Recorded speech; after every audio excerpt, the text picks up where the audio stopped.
Buenas noches. Hoy es el 10 de junio del 2016. Mi nombre es Matthew Ogden y nos acompañan en nuestra videoconferencia semanal del viernes por la noche en larushpac.com. Como se darán cuenta, tenemos un formato un poco diferente al normal. Tenemos una mesa redonda y en el estudio se encuentran Megan Beats y Ben Denniston del equipo científico del sótano de LaRouche-PAC y también Keisha Rogers y Mike Steger, ambos del comité político de LaRouche-PAC vía video. Y vamos a tener un debate un poco más libre en esta mesa redonda. Quiero iniciar nuestro diálogo indicando, y lo ha dicho muy claramente el señor Lyndon LaRouche en los últimos días, de que estamos en un periodo extraordinariamente peligroso de la historia mundial. Y no podía ser más claro al ver estos ejercicios militares que están sucediendo en la frontera oriental de Europa, en la frontera occidental de Rusia. Estos ejercicios combinados de la OTAN que se están llevando a cabo a lo largo de toda la frontera con Rusia, desde los estados del Báltico a Polonia y al sur. Esa es una combinación de 4 diferentes, supuestamente independientes juegos de guerra que involucran maniobras reales de tropas. La mayor se llama Anaconda 2016 y esta comprende 30,000 tropas de 24 diferentes países, incluyendo a 14,000 estadounidenses, a 12,000 soldados polacos, a 1,100 paracaidistas, y el cruce real de un río muy importante ahí que se llama el río Vístula, y el ejercicio de ataques nocturnos, armamento militar, 35 helicópteros, 3,000 vehículos militares, maniobras navales, etc. Y si se toma esto combinado con las otros 3 maniobras que están sucediendo ahora, hay más de 60,000 tropas que están envueltas en maniobras militares en toda la frontera con Rusia. Y como Helga LaRouche indicó, esta es la mayor maniobra de tropas y armamento militar que haya en la frontera con Rusia desde la Segunda Guerra Mundial. La movilización de Hitler y de las fuerzas nazis antes de la invasión de lo que era entonces la Unión Soviética. Así que todas estas tropas que están en maniobras militares reales no solo crean la posibilidad de que ocurra un accidente que podría llevar a una escalada que nos llevaría a una guerra candente, pero también claramente es una provocación que la OTAN y con Obama en el liderazgo directamente hacia Rusia. Y esto se ve como tal en el contexto de otras cosas por el presidente ruso y otros miembros líderes del ejército ruso. También esto lo reconocen diferentes fuerzas dentro de Europa. Der Spiegel, una de las publicaciones principales en Europa, en Alemania, publicó una historia el miércoles diciendo que estas maniobras de guerra en la frontera con Rusia, citamos, van demasiado lejos y están jugando a la guerra real, fin de cita. Y claramente cualquier guerra que surgiera entre la OTAN y Rusia rápidamente nos llevaría no a una guerra limitada o táctica, sino a una guerra total, estratégica, termonuclear.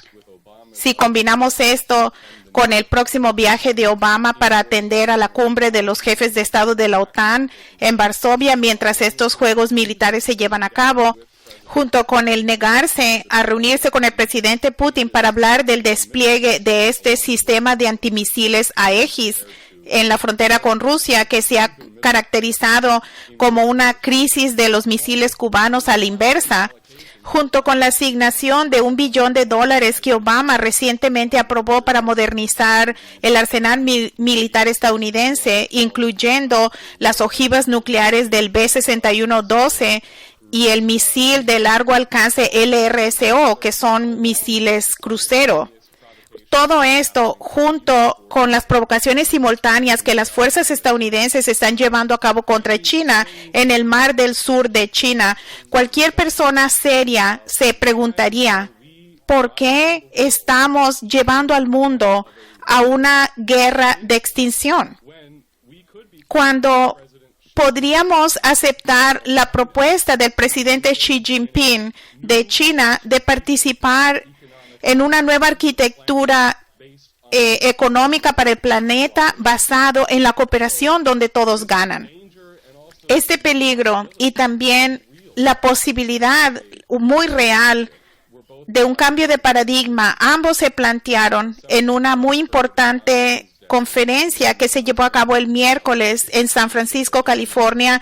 Tanto Keisha como Mike participaron en ella y fue patrocinada por el Instituto Schiller y se tituló ¿Se unirá Estados Unidos a la nueva ruta de la seda, el desarrollo científico global o guerra nuclear? La señora Helga LaRouche dio una visión exhaustiva y detallada de este peligro de guerra en su discurso de apertura y el señor LaRouche en su declaración dijo muy claramente, y esto es el principio de lo que el señor LaRouche dijo: lo principal que a mí me preocupa son las amenazas a la existencia de la raza humana en toda la zona en este momento, porque en este momento la existencia de toda la especie humana está al borde del peligro, por lo que debemos comprender cuáles son los problemas involucrados en esto y cuáles son los remedios con los que podemos permitir que la humanidad pueda escapar en general. La humanidad en general en este momento está en una amenaza de peligro en una escala global.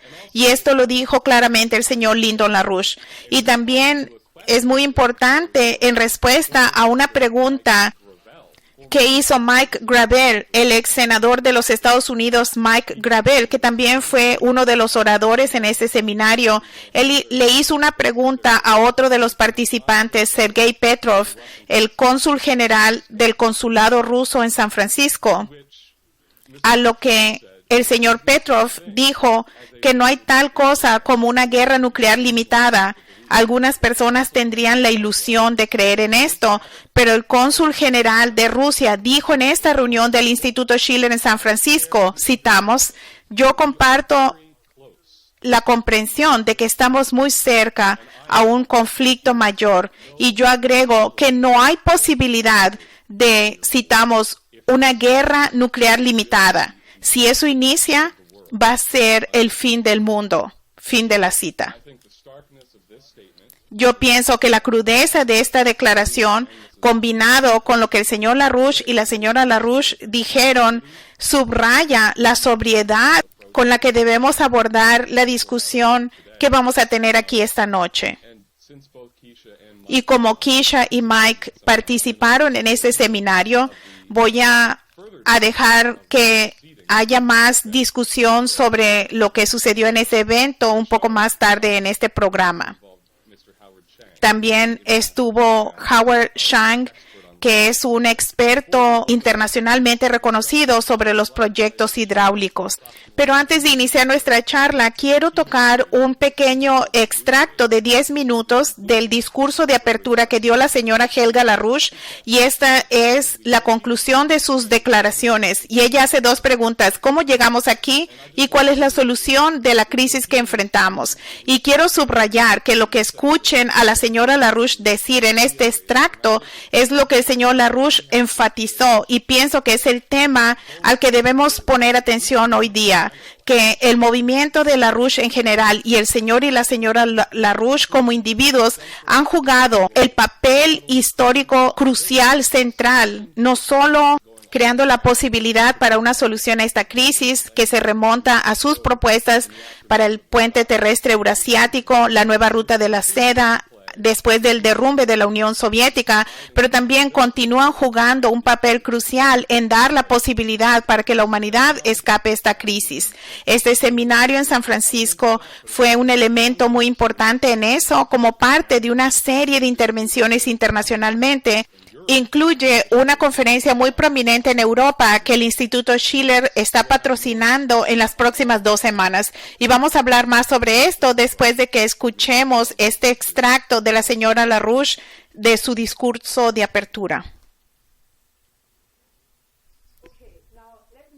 Bien, ahora permítanme presentar el tercer tema. La solución a todo esto sería algo muy fácil. Ahí está. una nueva ruta de la seda está integrada. Le llamamos en ese momento el triángulo productivo. En 1991 le llamamos el puente terrestre eurasiático, la nueva ruta de la seda, que era la idea de que había caído la cortina de hierro e integrar a las poblaciones en los centros industriales de Europa con aquellos en Asia, a través de corredores de desarrollo.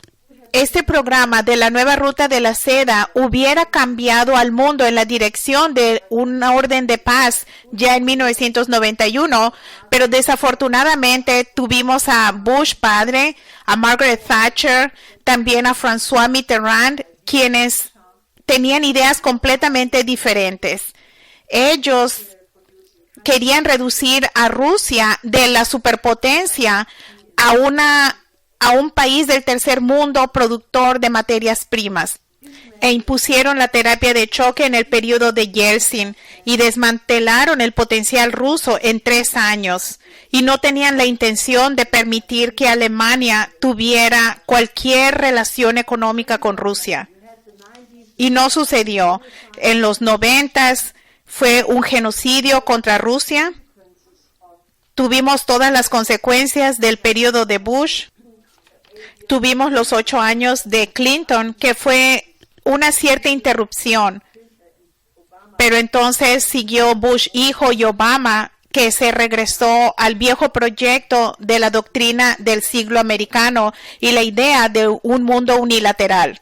Afortunadamente, en el 2013, el presidente Xi Jinping anunció la nueva ruta de la seda, que iba a ser el objetivo estratégico de China. Y en casi 3 años que han pasado, esta idea de acabar con la geopolítica y establecer en la tradición de la ruta de la seda antigua una cooperación donde todos ganan entre las naciones del planeta, esto ha progresado extremadamente rápido. Recuerden, la antigua ruta de la seda fue una cooperación fantástica en términos de intercambio de cultura, de bienes, de papel, de tecnología, porcelana, seda, la producción de la seda y otras manifestaciones culturales. Y condujo a un tremendo beneficio para todos los países que participaron de Asia a Europa. La nueva ruta de la seda obviamente está haciendo exactamente eso. La cantidad de proyectos que se han concluido entre China y las naciones del ASEAN, China y los países de Latinoamérica, China y Europa, China y los países africanos, China y las naciones de Europa Oriental, ahora tienen una integración económica entre la Unión Económica Eurasiática encabezada por Rusia y la nueva ruta de la seda. Esto está progresando muy bien y se ha formado una alianza entre Rusia y China con India, que es el tercer factor en esta situación, y muchos otros países se han unido. Al contrario de lo que han leído y escuchado en los medios de comunicación, a China no le está yendo mal. Ellos están cambiando su orientación económica de una orientación de exportación, porque los mercados de exportación y el sector transatlántico se están encogiendo y ahora cada vez más están haciendo una inversión de infraestructura en muchos países del mundo y están desarrollando la región interna de China para elevar el nivel de consumo a un nivel superior de su propia población, y han elevado a 600 millones de personas de la pobreza a un nivel decente de vida en China. Y eso en verdad es la política correcta.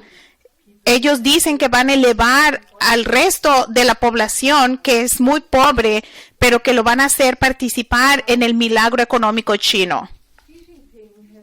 Xi Jinping ha ofrecido al presidente Obama que los Estados Unidos no solo,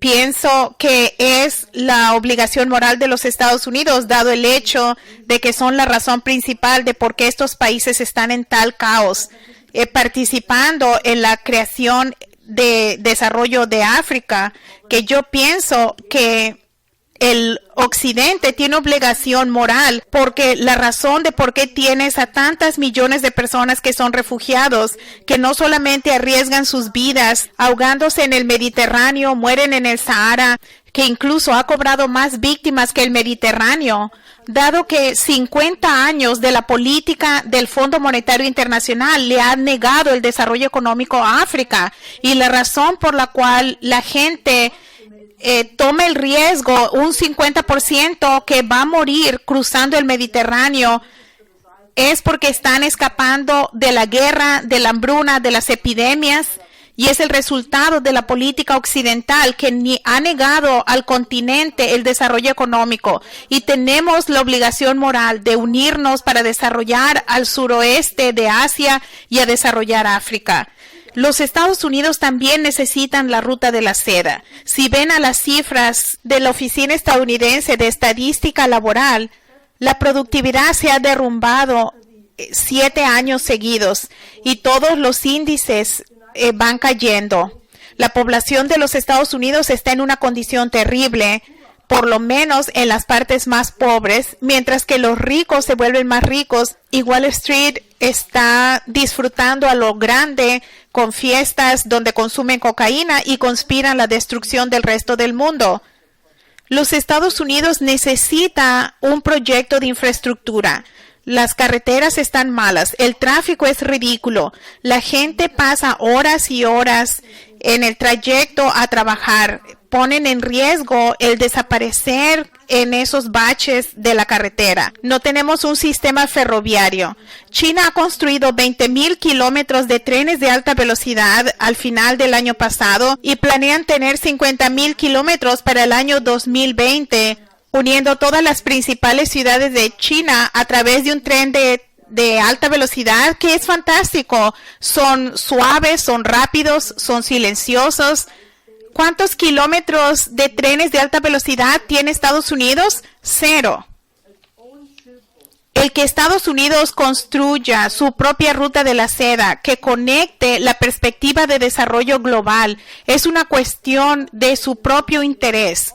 Tenemos que hacer que Estados Unidos abandone esta trayectoria de enfrentamiento y simplemente digan de que hay que cambiar la política y toda esta inversión de billones de dólares en la modernización del arsenal nuclear y el presupuesto militar más grande del mundo, que tratan de mantener a un imperio que se está derrumbando de todas maneras. En lugar de eso, hay que hacer un cambio, hay que deshacerse de Wall Street, imponer la Glass-Steagall, regresar a la política de Alexander Hamilton, una política de crédito, invertir en la infraestructura y ir en la dirección de una cooperación donde todas ganan con otras naciones del mundo, con Rusia, China, las naciones europeas, India, construir a Latinoamérica, construir a África, desarrollar a África y al suroeste de Asia. Esta es la opción ante los Estados Unidos. Sé que esto les parece muy difícil que se puede hacer,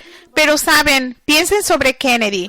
Piensen sobre el tipo de país optimista que Estados Unidos solía ser. Piensen sobre la idea de que Estados Unidos fue creado para ser el faro de la esperanza y el templo de la libertad, donde la gente de todo el mundo iba y trataba de ser libre. El himno nacional estadounidense dice la tierra de los libres. ¿Los Estados Unidos es la tierra de los libres hoy? No creo que nadie que esté cuerdo pueda decir eso hoy. Así que regresemos a los valores de la República Estadounidense, como fue fundada por gente como Benjamin Franklin, George Washington. Regresemos a las políticas de Alexander Hamilton, de Franklin Roosevelt, de John Kennedy, Martin Luther King. Y yo pienso que Estados Unidos puede movilizarse para regresar a ser esa nación. Y todo el mundo quisiera ser amigo de los Estados Unidos de nuevo. En este momento les puedo decir que el resto del mundo casi ha perdido la confianza en los Estados Unidos. Y cuando ven al proceso electoral, la opción entre el muy irracional de Donald Trump y la desafortunadamente muy predecible de Hillary Clinton, dado sus declaraciones sobre un enfrentamiento contra Rusia y contra China, yo pienso que hay que movilizarse ahora. Y yo pienso que las 28 páginas, la Glass-Steagall, son flancos que pueden cambiar la dirección ante esta elección que va a tomar lugar. Así que debemos tener un mundo completamente nuevo. Recuerden, la humanidad no es una bestia. La humanidad no está limitada a ser lo que parece ser inevitable, pero la humanidad es la única especie capaz de razonar, es capaz de tener libre albedrío, de definir y diseñar un hermoso futuro y luego implementarlo. La última vez fue con el programa Apolo de Kennedy y yo pienso que podemos hacerlo de nuevo. Yo pienso que hay una gran posibilidad ante ustedes. Y yo les pido, sé un estadounidense, sé un verdadero estadounidense, y todo el mundo estará muy feliz y te abrazará.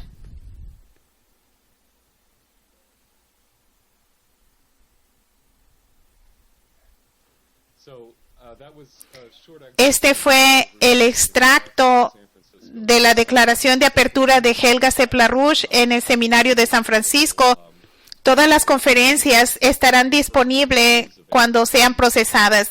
El primer panel está disponible en YouTube y como dije, Keisha y Michael Steger participaron en ese evento y tal vez puedo pedirles que uno de ustedes tome la palabra para seguir después de lo que dijo Helga.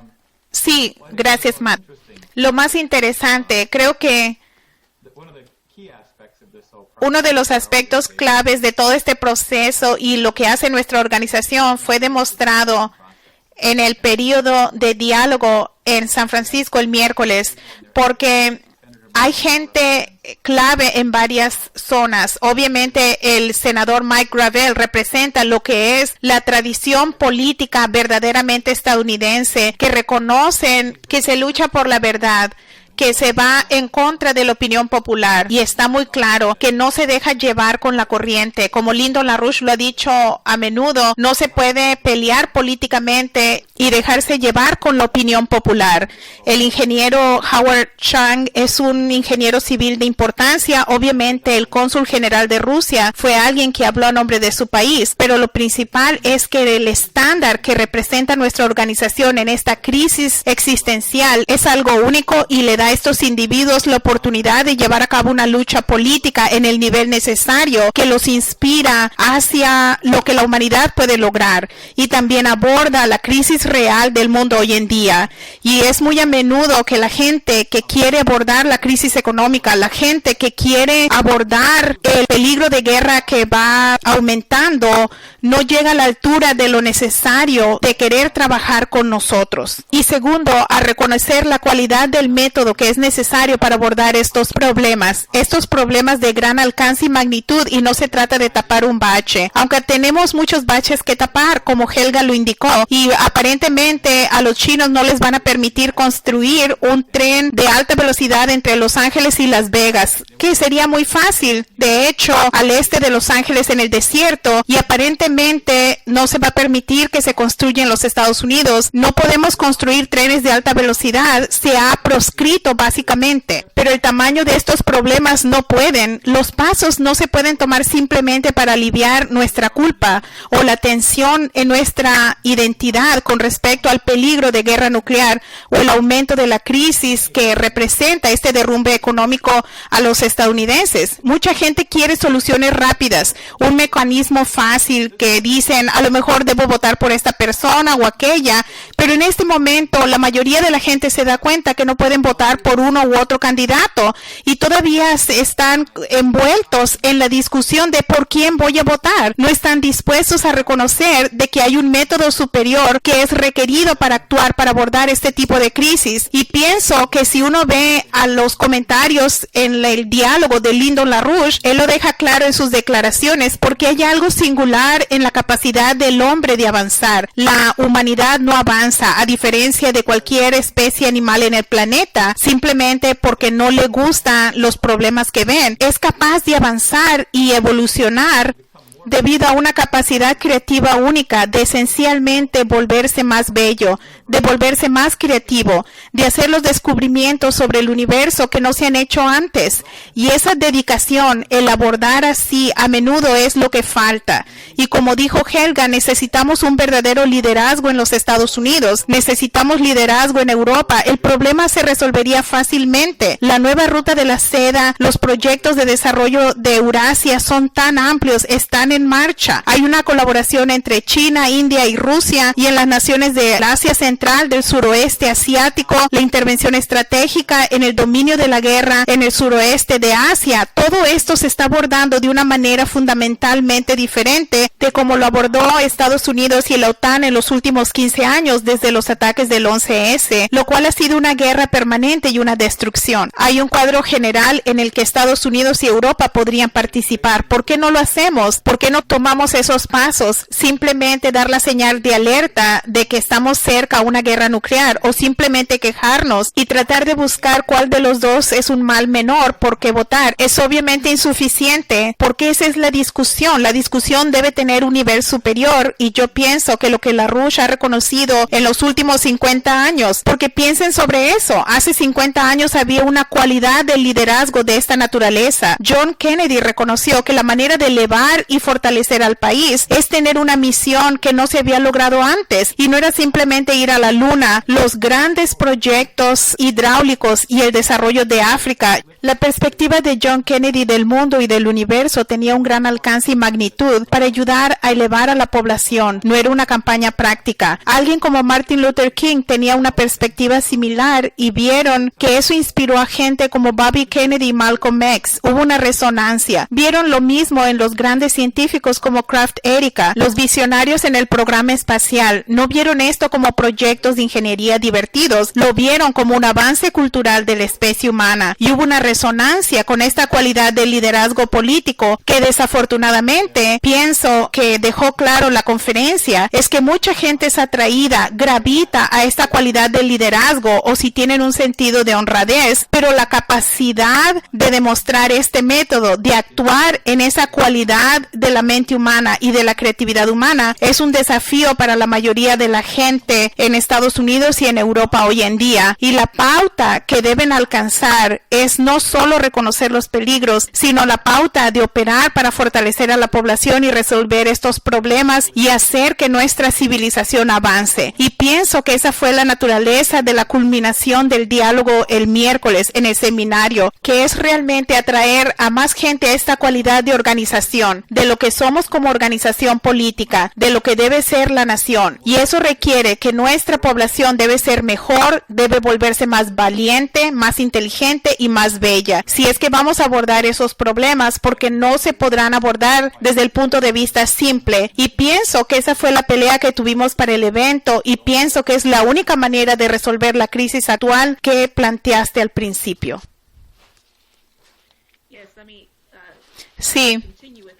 Quiero continuar con ese tema y agregar que yo pienso que lo que debemos ver es el papel único del señor LaRouche en estos años de identificar la ciencia de la economía física, que lo caracteriza de una manera que fue la comprensión de tanto Kraft Erika y otros líderes desde el punto de vista del rechazo. Podemos decir gente a la que Michael mencionó como John Kennedy, Lincoln, Martin Luther King, un rechazo de la política de los límites al crecimiento. Y esto es lo que el señor LaRouche ha organizado como principio fundador de su política económica en términos de cuál es el papel esencial del avance de la humanidad. Durante la presentación yo tuve la oportunidad de trabajar con Michael y otros para la conferencia que se acaba de llevar a cabo en San Francisco, y yo presenté el papel único de Kraft Erika, el pionero espacial alemán, y lo que él representaba desde el punto de vista de presentar la epistemología y la filosofía sobre la identidad de la naturaleza humana en términos de crear un sistema mundial abierto, que es esta idea de rechazar la política de los guardabosques del Club de Roma, de los límites del crecimiento y de la reducción de la población, la política malthusiana de que los seres humanos no son nada más que campos de azucenas y cosas sin mente, que no tienen una concepción de avanzar la creatividad humana.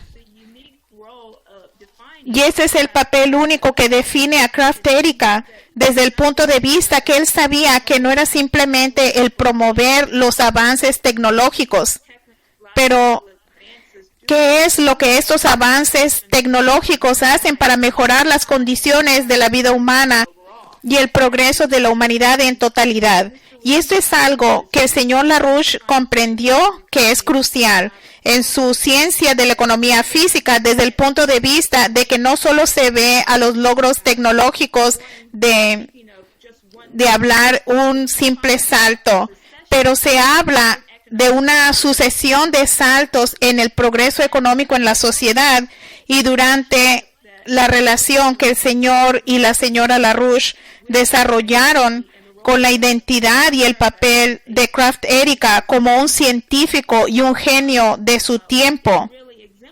Es realmente el ejemplo en lo que el señor LaRouche continuó desarrollando en torno a su política para un programa de colonización de la Luna y de Marte. Y yo pienso que la gente que no ha estudiado la importancia del señor LaRouche y por qué él se volvió una amenaza a esta política de cero crecimiento, porque él continuó impulsando los límites, impulsando a la humanidad más allá de las llamadas limitaciones que se le han impuesto a la humanidad, igual como lo entendió Kraft Erica, que nuestro imperativo extraterrestre es eliminar todas las limitaciones y las barreras del progreso de la humanidad, y la mejor manera de hacer esto es a través del avance del hombre a la colonización del espacio. Y pienso que es importante notar, algunas personas empiezan a ponerse en ese nivel pequeño de pensar. ¿Cómo vamos a viajar al espacio si ni siquiera podemos resolver los problemas aquí en la Tierra? Y el señor LaRouche lo hizo una prioridad, efectivamente organizar una comprensión de lo que es el verdadero avance tecnológico. Y ese fue el pensar de John F. Kennedy en el progreso del compromiso para alunizar, de mandar un hombre a la Luna y de regresarlo a la Tierra, que esto iba a conducir a logros tecnológicos que se iban a pagar a sí mismos varias veces. Pero lo que era esencial en eso es que se deben tener avances, como el señor LaRouche pidió, en varias categorías de tecnología que iban a ser esenciales para lograr un aumento en la productividad de la sociedad. Tomemos el ejemplo, si ven esta gran obra de lo que ayudó a diseñar Kraft Erica, el desarrollo de lo que tomó llevar al hombre a la Luna en términos del cohete Saturno V. No fue algo que se hizo a lo barato. No se podía tener a Wall Street y a Elon Musk y otros que dicen vamos a hacer un cohete espacial, sino que esto tomó una verdadera ingeniería que fue una transformación total en términos de las condiciones económicas de la sociedad. Millones de personas fueron a trabajar, las tecnologías resultantes que se necesitaron. El señor LaRouche hizo un llamado para que hubiera un avance en 4 categorías de tecnología: en la fusión termonuclear y las tecnologías de plasmas, el desarrollo de la radiación electromagnética de alta densidad energética, básicamente promover nuevos materiales sintéticos o la producción para la colonización de Marte, que se necesitaban tener flotillas en la órbita baja de la Tierra y poner materiales en la Luna para conducir a la colonización de Marte. ¿Cómo vamos a llegar ahí? Debemos tener ingenieros, tenemos que tener astrofísicos. y las consideraciones tecnológicas y técnicas, todas se han planteado prominentemente, pero yo pienso que esto representa una transformación de la especie humana, y esto es en lo que el señor LaRouche es muy crucial, diciendo que se tiene que tener una identidad diferente de quiénes somos como seres humanos, que somos totalmente distintos a las especies animales y no hay limitaciones que se le pueden poner al hombre para mantenerlos en un estado de bestialidad. Y la cuestión del logro tecnológico son estos avances hechos en una sociedad barbárica que quiere mantener a los seres humanos abajo y esclavizados y promover una política de los límites al crecimiento y la reducción de la población que no quieren que esas tecnologías avancen. O hablamos de un renacimiento cultural donde estos logros se hacen como lo entendió Kraft Erika desde el punto de vista de una nueva concepción de la humanidad. Y esto es realmente lo que juntó a las mentes y por qué el señor LaRouche ve a Kraft Erika como extremadamente fundamental de cómo superar las amenazas que enfrentamos ahora en la sociedad.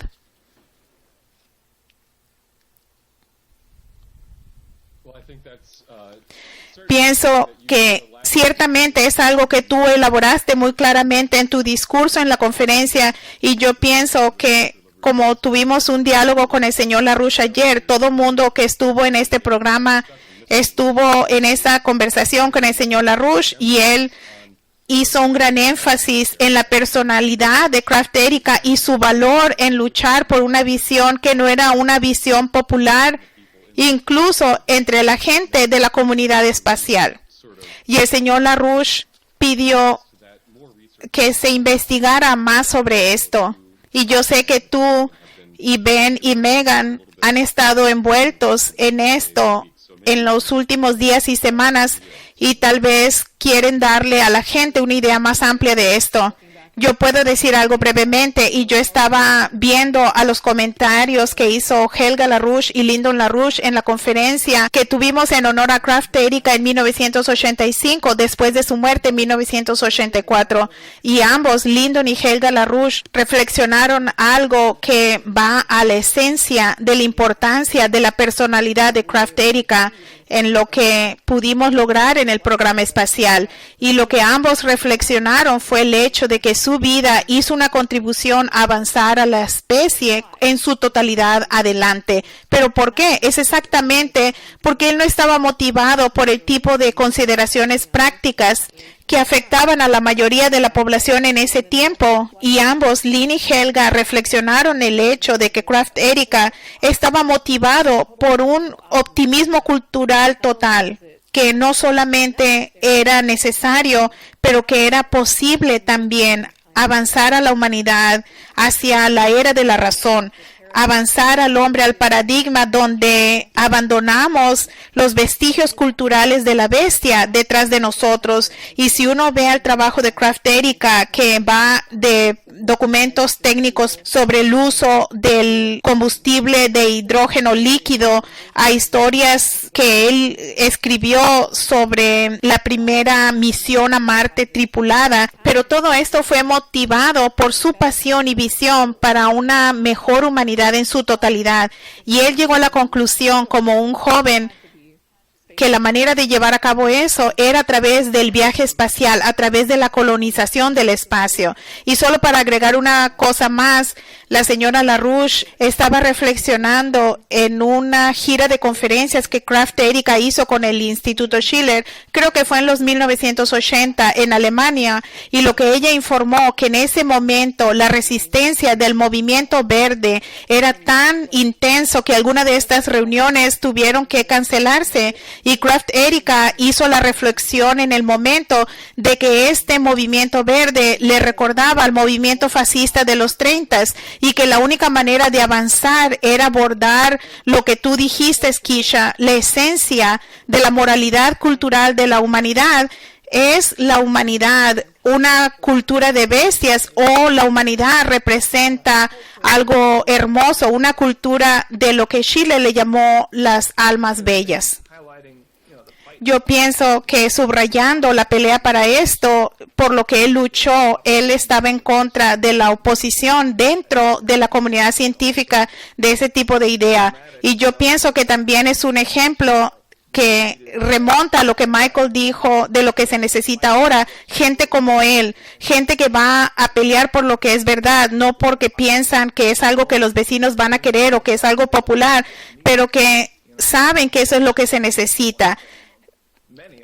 Tú mencionaste esto es un ejemplo de que Kraft habló ante el Congreso, pienso que en los 60s, a principios de los 60s, y él impulsó enfáticamente la necesidad de la energía nuclear para el espacio. Él dijo, el universo se basa en la energía nuclear, las estrellas se dirigen por la energía nuclear. La energía nuclear es una parte inherente del universo y la humanidad va a ser obsoleta en su intento de ser parte del universo que va más allá de la Tierra y de lograr su imperativo extraterrestre si rechazamos la energía nuclear. Ya en los 60 él había dicho que si para el fin de la década no lo hacíamos íbamos a ser obsoletos. La energía nuclear es un asunto crítico, obviamente, para la humanidad en su totalidad, para el desarrollo del espacio.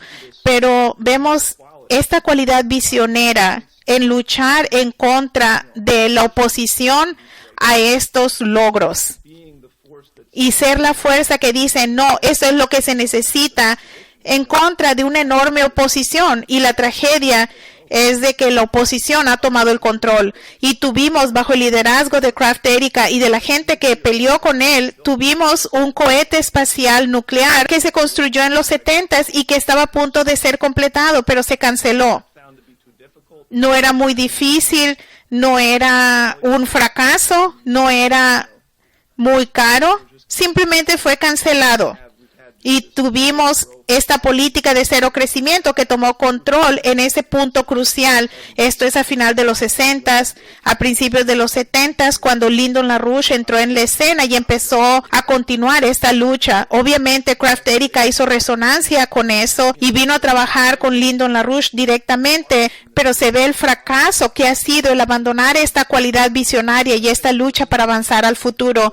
Pero pienso que esto es un ejemplo de lo que se necesita de la población estadounidense ahora. No se van a encontrar soluciones del marco cultural que existe, el marco social. Es un fracaso y es una expresión del fracaso de la sociedad. Escuchamos al principio una de las cosas que me impactó cuando hablamos de todo este peligro de la guerra, el hecho de que estamos tomando pasos hacia una guerra nuclear, que creo que es importante que se declare.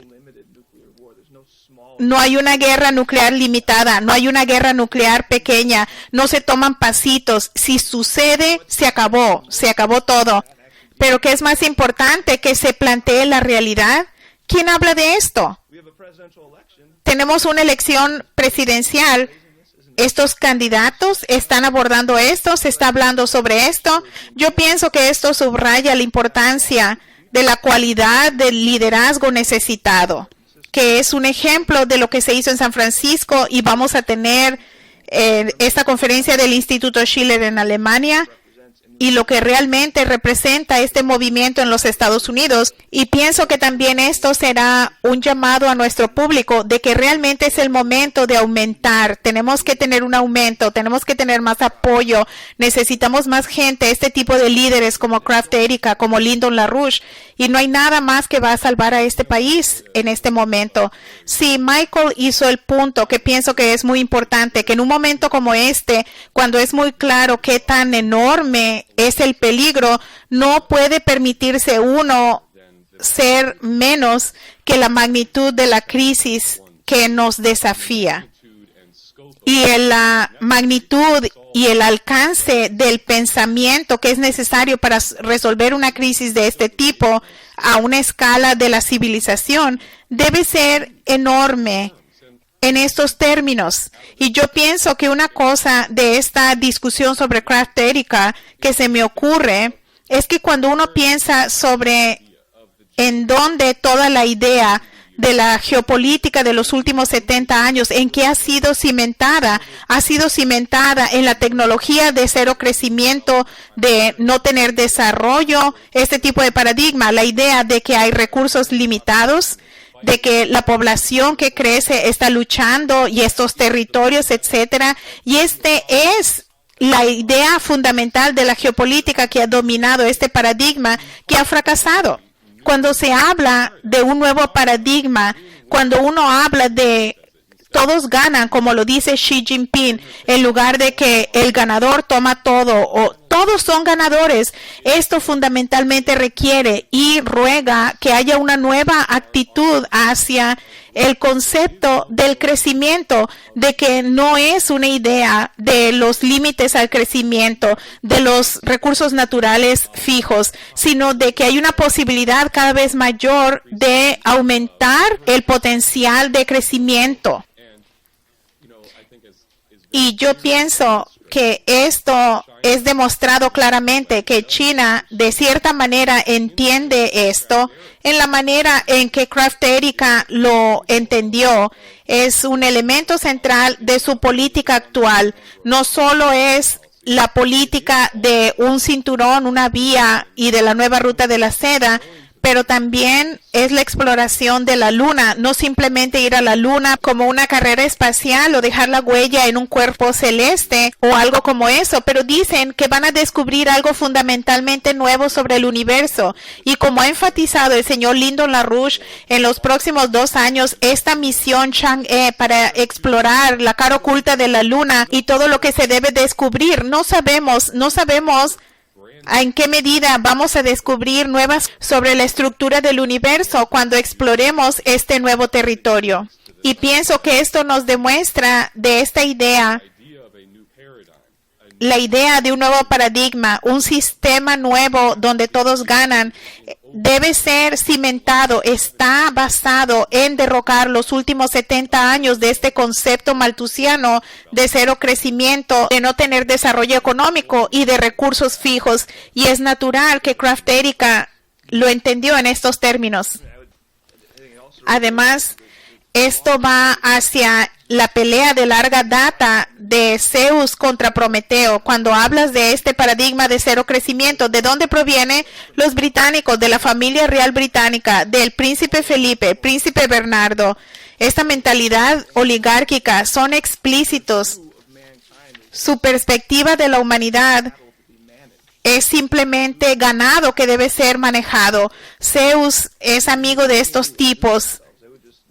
No se presentarían, se juntarían como que se conocen por mucho tiempo.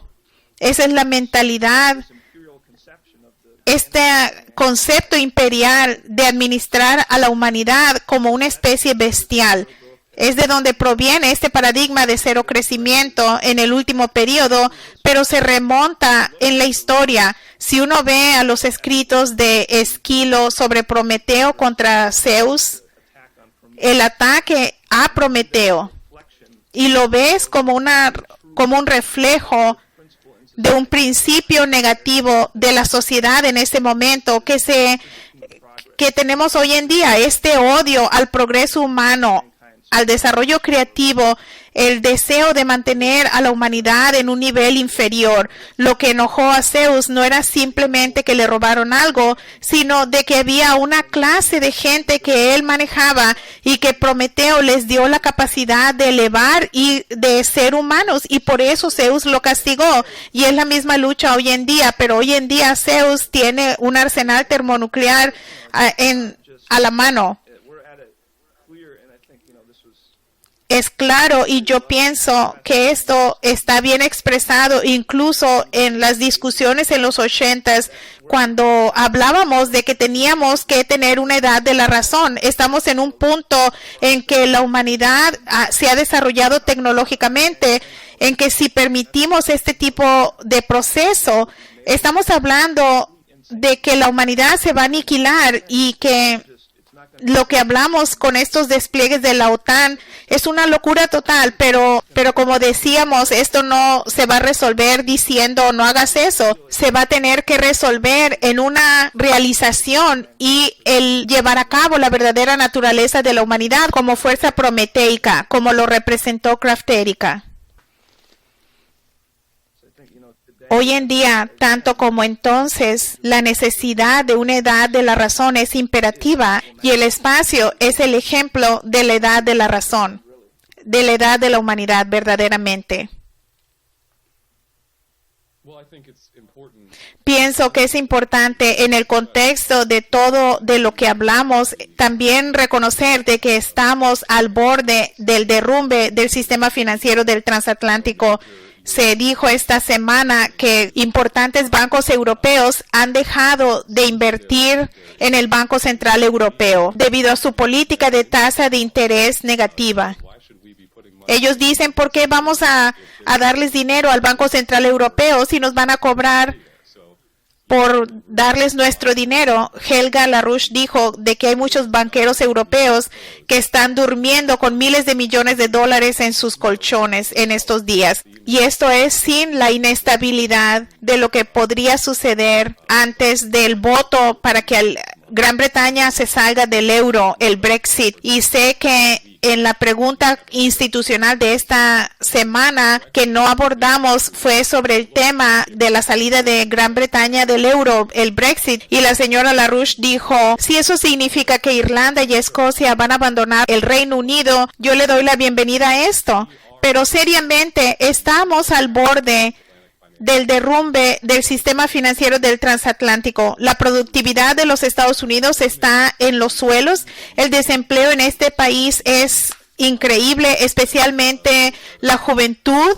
El desempleo en la juventud en un nivel sin precedentes en la historia moderna en este país, y al mismo tiempo tenemos la posibilidad de un nuevo paradigma económico que se presenta en la forma de la nueva ruta de la seda, de todo lo que proviene del BRICS. Tenemos la visita de Narendra Modi a los Estados Unidos. Él habló ante el Pleno del Congreso y hay mucho que podría suceder. Como lo dijo Helga LaRouche, sería muy fácil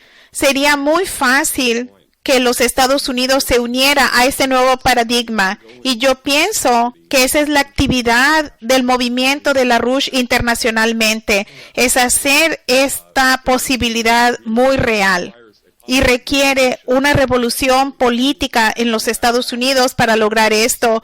Pero, como fue claro en el seminario de San Francisco esta semana, y yo pienso que va a continuar siendo claro en nuestra intervención en la ciudad de Nueva York en torno al proyecto Manhattan que el señor LaRouche inició, y en esta próxima conferencia promovida por el Instituto Schiller en Europa en las próximas semanas. Las actividades del movimiento de LaRouche internacional son cruciales, y yo pienso que es muy importante de que estamos en un punto decisivo en términos de varios aspectos de esto. La señora LaRouche también le dio gran énfasis a la lucha en torno a la pelea para la desclasificación de las 28 páginas, porque lo que esto significa en términos del potencial para derrotar a todo el imperio anglo-saudita, y también todo lo que estaba supeditado en las mentiras que se dijeron después del 11S, y a lo que esto condujo en términos de las guerras, de guerra perpetua,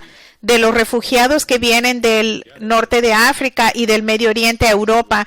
Y todo esto en conjunto representa una situación que es dinámica, que cambia rápidamente y que es un campo fértil para el tipo de intervenciones que el movimiento de LaRouche está haciendo internacionalmente en este momento. Así que permítanme invitar a Keisha y a Mike si quieren decir algo más en términos de reflexión, manera de conclusión de esta charla. Diría, hay que deshacernos de Obama y unirnos a un nuevo paradigma. Así es. Pienso que es verdad. Estamos al fin de una era que representa la barbarie, la guerra y estos límites al crecimiento que Craft Erika estaba muy consciente. Y lo que vemos es el surgimiento de un nuevo sistema de cooperación, una nueva colaboración y un diálogo en la civilización que está siendo dirigido por Rusia y China. Y yo pienso que la cuestión presentada por nuestra actividad es: la gente va a unirse a Lyndon LaRouche y unirse con las naciones que representan a esta nueva dirección para la humanidad. Y esto significa hacer lo que Craft Erika hizo y romper con todo lo práctico. Y como dijiste, Ben, la popularidad. Y efectivamente ir y hacer aquello que pareciera imposible. Yo pienso que China nos alumbra y nos da la inspiración como seres humanos, que esa es nuestra misión, eso es lo que hacemos. Hacemos esas cosas que parecieran casi imposibles y hacemos esas cosas que ayudarán a lograr la solución que va a conducir a una mejor condición para la humanidad.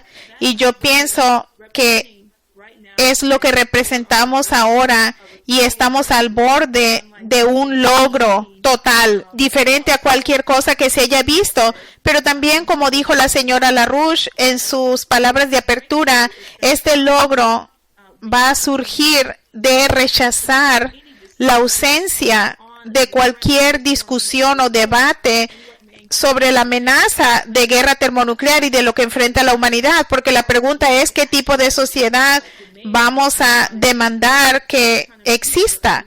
¿Qué tipo de futuro vamos a lograr para esas generaciones que aún no han nacido? Y el señor LaRouche está comprometido con eso, y mucha más gente, como es declarado, necesita hacer lo mismo. Bien, muchas gracias, Keisha.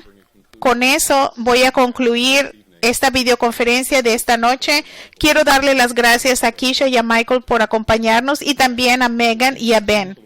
Manténgase sintonizado a larouchepac.com, y como pueden ver, tenemos unas semanas muy ocupadas ante nosotros con mucha responsabilidad. Gracias. Buenas noches.